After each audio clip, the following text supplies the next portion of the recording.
Se nós procurarmos identificar o que é que mantém a coesão da fantástica criação de Deus, há uma lei de Deus. E o que mantém a coesão desta criação fantástica é a lei do amor. E Jesus deixou isso claro quando fez a síntese dos 10 mandamentos. Disse ele: amar a Deus sobre todas as coisas e ao próximo como a nós mesmos. Isto não nada mais é do que o reconhecimento de que a lei que preside a criação de Deus é a lei do amor. Mas vamos nos deter hoje num desses aspectos mencionados na síntese da prece do mandamento apresentado por Jesus, que é a questão de amar o próximo. Para que nós possamos ter uma percepção, quem sabe que possa nos ajudar a entender o que poderíamos registrar como amor ao próximo. Vamos supor que nós observemos as pessoas com as quais nós convivemos. Essas pessoas podem estar fazendo coisas que nos agradam, coisas que nos são simpáticas, coisas que nos aproximam e nós nos sintamos bem nessa convivência. Numa situação como essa, no nosso íntimo nós percebemos que alguma coisa muito agradável acontece. E nada mais é do que as nossas boas energias ocupando o espaço nesse tipo de convivência. Porém, pode acontecer que na convivência nós estejamos em contato com pessoas cujo comportamento nos desagrade e que nós não temos a menor intenção no sentido de cultivar esse tipo de relacionamento. Numa situação como essa, nós percebemos que no nosso íntimo acontece alguma coisa desagradável. Agora, o que acontece quando nós sentimos uma coisa agradável diante dos comportamentos que nós aceitamos, ou nesta outra hipótese, diante de comportamento que nós não aceitamos? Nós vibramos. Então, quando nós vibramos positivamente, nós podemos dizer, esse aí é amor ao próximo. Mas certamente que quando nós vibramos negativamente, não podemos apresentar esta qualificação. Mas aí as pessoas ficam preocupadas. Mas como é que eu posso amar aquela criatura que faz tantas coisas ruins, provoca tanto sofrimento? É evidente que nós poderíamos trazer aqui exemplos nessa direção. Como é que eu posso amar? Bom, eu posso, de início, me valer de um ensinamento que é muito próximo de nós, que certamente todos nós tivemos a oportunidade de vivenciar isso, que é o que é que as mães fazem em relação aos seus filhos. O seu filho pode ter comportamentos bons, que a mãe fica alegre em relação àquilo que o filho está fazendo, mas pode ter essa outra parte, em que o filho possa estar fazendo alguma coisa que não tenha a sua aprovação. Mas diante dessas duas circunstâncias, a mãe deixa de amar o seu filho? Não, porque o amor da mãe não é voltado para aquilo que os seus filhos fazem ou deixam de fazer. É voltado para aquilo que é o filho dela. E a mesma coisa nós poderíamos perguntar. E os filhos de Deus teriam essa mesma consideração por parte de Deus? Ou não? Bom, nesse ponto, nós precisamos esclarecer algo que pode nos ajudar a vencer esse tipo de limitação em que nós não estamos conseguindo estender o nosso amor.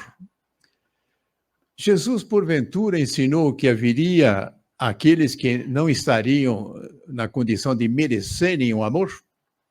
Não. Ele apresentou isso de uma forma totalmente englobando a todos aqueles que são os nossos irmãos. E ele deixou isso claro ainda mais quando disse que o amor é devido, inclusive, para os inimigos. Muito bem. Mas como é que ficamos aí? As pessoas fazem tantas coisas equivocadas. Como é que nós podemos amar essas pessoas? Mas vamos ver que quando nós somos ensinados a amar ao próximo, nós não somos ensinados a amar aquilo que as pessoas fazem ou deixam de fazer, e sim aquilo que elas são. E o que é que nós somos, hein? Remontando à nossa origem, nós somos filhos de Deus.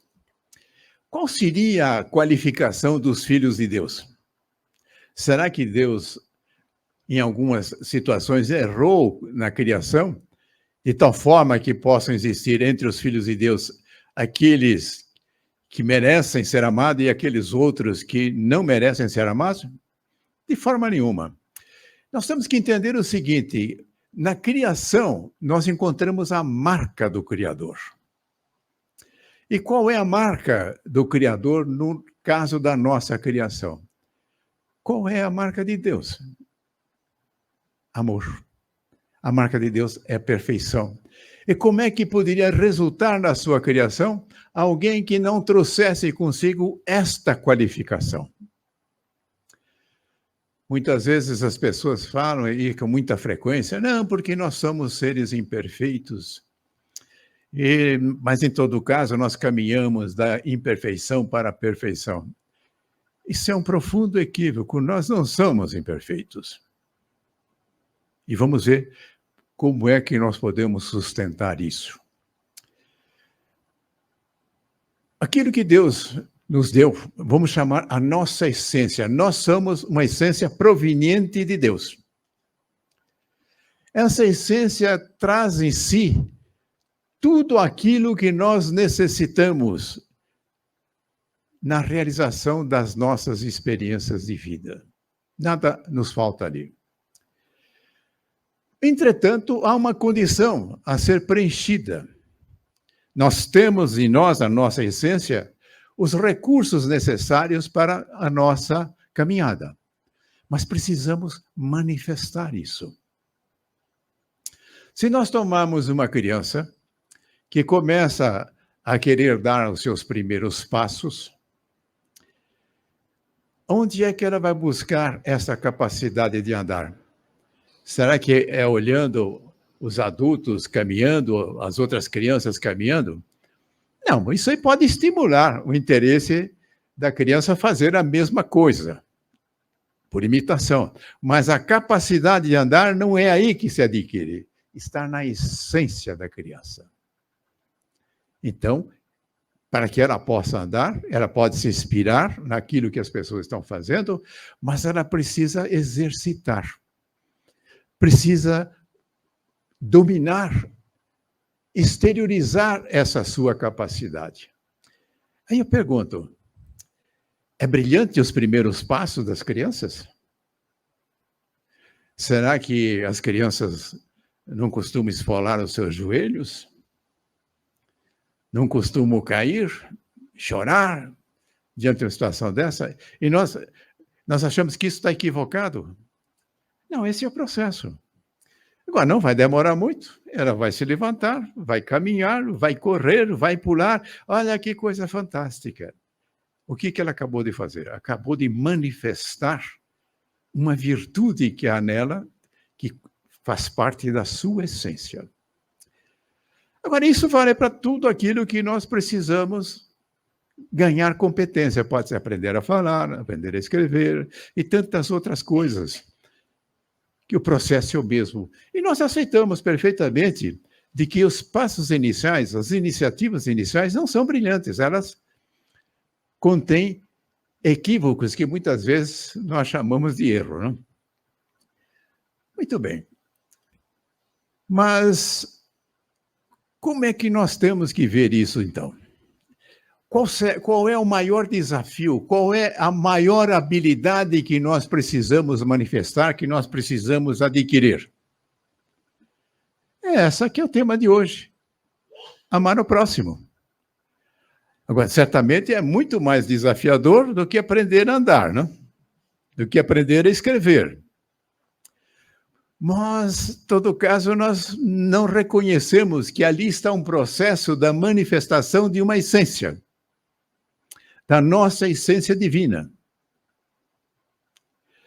Então, aquilo que nós somos convidados a amar é aquilo que nós somos, essência divina, e não aquilo que nós fazemos ou deixamos de fazer. Bom, mas isso quer dizer, então, que simplesmente as pessoas estão livres para fazer o que bem entenderem. Não, a coisa não é bem assim. A criança, quando está dando seus passos iniciais, talvez resolva puxar o fio elétrico lá do abajur. Nós vamos ficar contentes com isso ou vamos procurar evitar que isso possa acontecer? Ou então ela pode puxar a toalha da mesa, né, fazendo com que tudo aquilo que está lá em cima vá para o chão. Então, há a necessidade de um determinado controle sobre aquilo que as pessoas estão exercitando. Então, na sociedade, se não houvesse um ordenamento da sociedade e as pessoas simplesmente seriam livres para fazer o que bem entender, nós não teríamos a vida em sociedade. Já dentro da nossa própria família seria impossível que houvesse uma organização que nos levasse a bom termo. Então, surgem as determinações, no caso da sociedade, podem ser as leis dos estados, podem ser os usos e costumes, podem ser as coisas que nós aprendemos em vários canais, as religiões representam um desses canais. E com isso, o que acontece? Quando há um descumprimento dessas determinações, há uma sanção, há uma punição. Pode ser até perder a liberdade, ou pode ser ter prejuízo em relação às suas coisas materiais. Portanto, não se trata de uma liberação geral quando nós colocamos nessa situação, nessa condição de que nós temos que amar a todos, nós temos que amar aquilo que ela é e não aquilo que fazem. Entretanto, há um profundo equívoco quando nós consideramos aquilo que as pessoas fazem e que é necessário haver esse ordenamento, como eu mencionei, achando que a punição diante das coisas equivocadas que nós fazemos é o caminho para transformar as pessoas. Não, essas determinações, essas restrições põem uma ordem para que nós possamos ter uma vida mais ou menos organizada, mas não transformam o íntimo das pessoas. Por quê?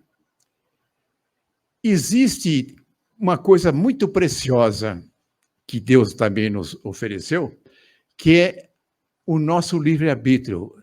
É a nossa capacidade de fazer escolhas, de aceitar e de não aceitar. E o que conduz de uma forma segura para que esta liberdade de escolha não tenha um controle? Há um controle também, que é a lei da semeadura. Nós colhemos aquilo que nós semeamos. Então, de posse do entendimento de que nós colhemos aquilo que nós semeamos, e de posse também de que nós somos livres para fazer as nossas escolhas, o que acontece? Aquilo que vem de fora como uma imposição está, de alguma forma, desconsiderando essa nossa condição de liberdade. Mas nós podemos ser constrangidos a fazer ou deixar de fazer diante dessas normativas de sociedade. Perfeita. Eu posso ser constrangido a fazer ou deixar de fazer, mas isso não significa que eu estou aceitando aquilo como sendo o orientador da minha vida. Isso só vai acontecer se, porventura, houver uma aceitação. E nós temos exemplos, muitos aí, em que determinadas imposições que eram estabelecidas e que, porventura, foi eliminada, as pessoas voltam tranquilamente a estaca zero. Eu costumo dar um exemplo aqui interessante. Eu trabalhei numa empresa de origem alemã, apesar de eu não ser alemão, muitas vezes as pessoas acham que eu sou alemão, Mas nós recebíamos muitos alemães vir trabalhar na empresa aqui no Brasil. Aí eu pensei, puxa vida, os alemães são bastante disciplinados, são rigorosos. Eu vou aprender bastante com eles, né? Eles aqui chegavam, depois de 2 ou 3 meses, estavam estacionando onde era proibido, e lá na terra dele ele não faz isso. Está cortando a grama no seu jardim de domingo, lá na terra dele, ele também não faz isso. E uma série de outras coisas.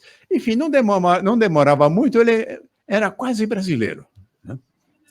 Agora, o que significa? Que toda a opressão que cabe em determinadas nações, isso obriga as pessoas a se conformarem com aquilo, mas não quer dizer que transforme as pessoas. A transformação só vem no momento em que nós exercitamos a nossa liberdade e escolhemos, isso aí eu vou seguir, eu vou colocar em curso na minha vida. Então, perceba, não é possível nós, de alguma forma, exercermos uma influência de tal forma que possa modificar o comportamento das pessoas? Perfeitamente, nós podemos ter influência nessa direção. Porém, a nossa influência precisa ser aceitável. Porque se não for aceitável, se ela for imposta, ela incorre nesse equívoco. Achamos que nós vamos conseguir transformar a pessoa e ela não transforma. E aqui nós podemos declarar, desista de querer mudar as pessoas, você não vai conseguir. Isso não é tarefa sua, isso é tarefa da própria pessoa. Então, diante daquelas coisas que as pessoas fazem ou deixam de fazer, especialmente em relação àquilo que nós não aprovamos, e não estamos dizendo que nós precisamos aprovar, nós podemos não aprovar, mas isto não deve ser suficiente para nós negarmos o nosso amor.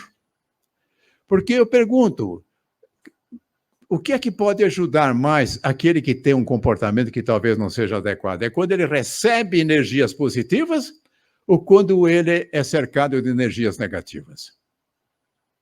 É evidente, ele vai se beneficiar com energias positivas. Então, esta é a grandeza do ensinamento de Jesus. Nós precisamos aprender a superar essa limitação, porque até agora, quem sabe, nós estamos achando que nós, para amar o próximo, nós vamos fazer escolha. Esse aqui faz coisa errada, esse aqui faz coisa certa. Não existe essa classificação. Agora, novamente eu insisto, isso não significa que nós aceitamos ou reprovamos o comportamento. Não é isso.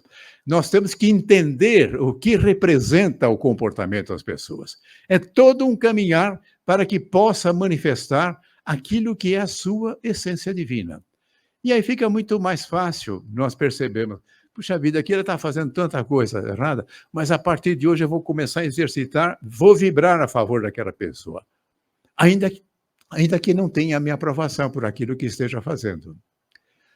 Agora, percebam que quando nós vibramos negativamente, o primeiro prejudicado não é aquele que vai receber as nossas vibrações, somos nós, porque elaboramos em nosso íntimo uma coisa danosa, que se pode trazer prejuízo para aquele que nós estamos encaminhando. A primeira coisa faz com que as nossas condições sejam prejudicadas em primeiro lugar. Portanto, aquilo que rege a vida, aquilo que rege a criação de Deus é a lei do amor. Então, nós estamos nessa caminhada, é evidente que vão ser necessárias ainda muita experiência, muitas encarnações, mas não tem a menor dúvida que nós chegaremos a bom termo. E Deus ama os seus filhos indistintamente. Quando os seus filhos fazem alguma coisa que não é adequada, ele já deu os recursos também de como é que ele pode superar. Isso nada mais é do que uma outra forma de Deus manifestar o seu amor. Na seara de Deus, no seu rebanho, ninguém se perde. E não seremos nós para enxotar as ovelhas, fazer com que elas se percam. Não, nós temos que contribuir para que elas também possam voltar para o seu rebanho.